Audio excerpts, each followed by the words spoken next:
Dans cette vidéo, nous abordons les principes de prise en charge des conflits fémoro-acétabulaires. La présentation a été réalisée par le Dr Dardenne, sous la direction du Dr Célérier et du Dr Gracia. Le conflit fémoro-acétabulaire est une entité dont on ne parlait que très peu il y a 10 ou 15 ans. Les chirurgies de reconstruction de la hanche comme les ostéotomies nous ont fait découvrir ce phénomène qui, selon plusieurs auteurs, pourrait être précurseur des lésions du labrum et de l'apparition prématurée d'arthrose de hanche.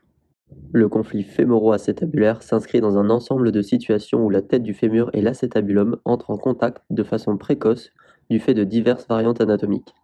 Si l'anomalie anatomique vient du fémur, on parlera d'effet cam. Si elle vient de l'acétabulum, on parle d'effet tenaille ou pince. L'incidence radiologique dans une population non symptomatique se situe entre 10 et 15%, alors que l'incidence du conflit symptomatique se situe plutôt dans les 3% de la population générale. C'est une pathologie touchant le plus souvent les hommes. Cette pathologie touche le plus souvent les sujets jeunes et sportifs. Cette liste n'est pas exhaustive, mais les sports les plus rencontrés sont le ski, le foot, la danse, la gymnastique, le hockey ou encore les sports de combat. De nombreux facteurs de risque anatomiques sont mis en cause. Dans 40% des cas, il s'agit de séquelles d'épiphysiolyse de bas grade passées inaperçues. Mais il peut également s'agir d'antécédents de fracture du col ou de tête fémorale, créant un calvicieux. Il peut également s'agir d'une ostéochondrite. La dysplasie de hanche est également un facteur de risque. Pour finir, la rétroversion et la protrusion acétabulaire sont également des facteurs de risque de conflit fémoro-acétabulaire. Les symptômes de cette pathologie ne sont pas très spécifiques, c'est pour cela que le diagnostic sera posé devant un faisceau d'arguments à la fois cliniques et radiologiques. Ces symptômes sont la douleur de hanche, notamment latérale en regard du grand trochanter et au niveau du pli inguinal, avec des patients se présentant main sur la hanche. C'est le C-sign. Une raideur de hanche peut s'installer et des craquements audibles par le patient sont aussi possibles. Deux tests cliniques sont à réaliser en pratique courante.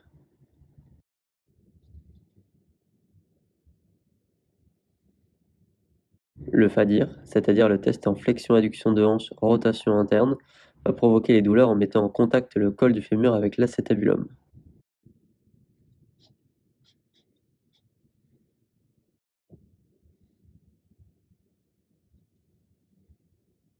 Le FABER, lui, est un test en flexion-abduction-rotation externe de hanche et ne reproduit pas les douleurs de conflits fémoro-acétabulaires.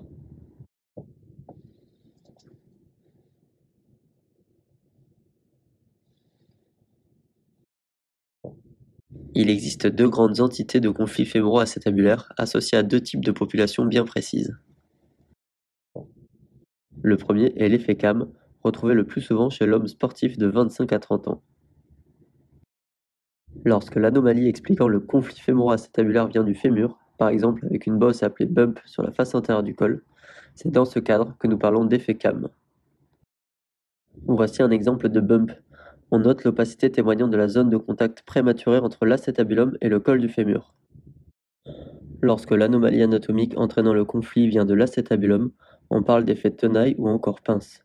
On retrouve le plus souvent cette anomalie chez la femme sportive entre 30 et 40 ans, gymnaste ou danseuse.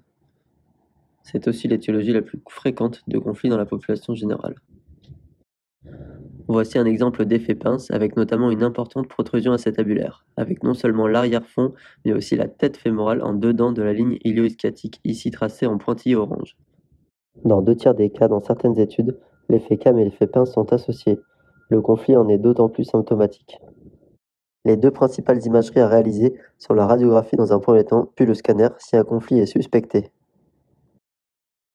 J'ai mis volontairement une radiographie normale car effectivement, le bump étant souvent antérieur, il peut ne pas être visible sur un cliché de face. C'est pour cela qu'une incidence particulière doit être demandée pour démasquer les anomalies présentes à la face antérieure du col. C'est le profil de Dunn. Parlons maintenant des signes radiologiques évoquant un conflit par effet pince. En effet, nous savons que l'un des facteurs de risque de conflit par effet pince est la rétroversion acétabulaire. Un des signes pouvant en témoigner est la trop bonne visibilité des épines ischiatiques sur une radiographie du bassin de face, ou aussi appelé le signe de Gans. Sur cette radiographie de face normale, on peut voir que la paroi antérieure en bleu clair ne chevauche pas la paroi postérieure en bleu foncé. Sur cette radiographie de face, on peut voir que la paroi antérieure en bleu clair franchit la paroi postérieure en bleu foncé. Cela témoigne de la rétroversion acétabulaire. C'est le crossing sign. Sur cette radiographie, on retrouve à nouveau la protrusion acétabulaire pouvant provoquer un conflit par effet pince. Nous notons également l'implexion au niveau de la partie supérieure du col. Lors des conflits répétitifs, il peut se créer des microtraumatismes pouvant donner lieu à des inclusions synoviales. Elles sont appelées herniation pit, bien visibles ici sur cette radiographie. Une fois l'anomalie dépistée, nous allons pouvoir réaliser un scanner avec des mesures plus précises. Dans 2 tiers des cas dans certaines études, l'effet CAM et l'effet pince sont associés. Le conflit en est d'autant plus symptomatique. Nous allons étudier l'angle de Knotsley. C'est un angle mesuré dans le plan de l'axe du col. C'est l'angle entre une droite passant par l'axe du col et le centre de la tête fémorale, avec la droite passant par le centre de la tête et le point d'arrêt de la courbure de la tête fémorale. La valeur normale de cet angle est inférieure à 55 degrés. Une autre mesure peut être réalisée, c'est l'offset céphalique. C'est la distance entre deux droites parallèles à l'axe du col, l'une tangente au bord antérieur du col et l'autre tangente à la partie la plus antérieure de la tête. S'il est inférieur à 7 mm, il traduit un conflit par effet CAM. Voici un exemple de cotyle antéversé de manière physiologique en haut à droite et un exemple de cotyle rétroversé, produisant un effet pince. Un arthroscanner peut aussi être réalisé à la recherche d'atteintes cartilagineuses ou labrales. En effet, que ce soit lors d'un effet CAM ou pince, le labrome est souvent pathologique, plutôt hypotrophique dans les effets pince et plutôt hypertrophique et dégénératif dans le conflit par effet CAM. Ces lésions devront être prises en charge. Dans 9 cas sur 10, la prise en charge sera médicale. Elle consistera en une adaptation de l'activité sportive avec des séances de kinésithérapie. Un traitement chirurgical sera à privilégier si les symptômes sont importants et corrélés à une imagerie typique. Si un conflit par effet CAM ou pince ou les deux sont présents, avec un bump ou une protrusion, le traitement de référence sera une arthroscopie de hanche pour réalisation d'une acétabuloplastie ou d'une fémoroplastie. Cette chirurgie peut également être réalisée à ciel ouvert après trochantérotomie ou luxation de hanche. Une résection partielle ou une suture du labrum sera également associée. Si l'anomalie anatomique mise en cause est une rétroversion acétabulaire excessive, une chirurgie visant à antéverser le cotyle peut être proposée entre des mains entraînées. C'est l'ostéotomie périacétabulaire d'antéversion. Nous la détaillerons un peu plus loin dans le topo. Nous allons maintenant détailler les 3 types d'interventions chirurgicales possibles. Dans le cadre d'un conflit par effet CAM, la chirurgie à ciel ouvert peut être proposée. On voit ici la résection d'un bump à l'ostéotome après luxation de hanche d'INS ou d'indométacine est importante à réaliser quel que soit le traitement chirurgical choisi pour diminuer les ossifications secondaires. Parlons maintenant de l'arthroscopie de hanche. Lors des conflits par effet CAM ou pince combinée, l'arthroscopie de hanche peut être proposée. C'est une chirurgie exigeante qui doit être réalisée par une équipe entraînée. Elle s'effectue en décubitus dorsal ou latéral sur table orthopédique. Les 2 membres inférieurs sont tractés, avec bien sûr une traction plus forte pour le membre opéré. Un arthroscope avec une optique à 30 degrés est utilisé pour le compartiment périphérique et une optique à 70 degrés pour le compartiment central. Un repérage scopique est le plus souvent réalisé. Il faut savoir qu'il y a 3 compartiments dans l'arthroscopie de hanche. Le compartiment central, accessible uniquement sous traction, qui est délimité par le bord libre du labrum et les surfaces articulaires physiologiquement en contact de la tête fémorale et de l'acétabulum.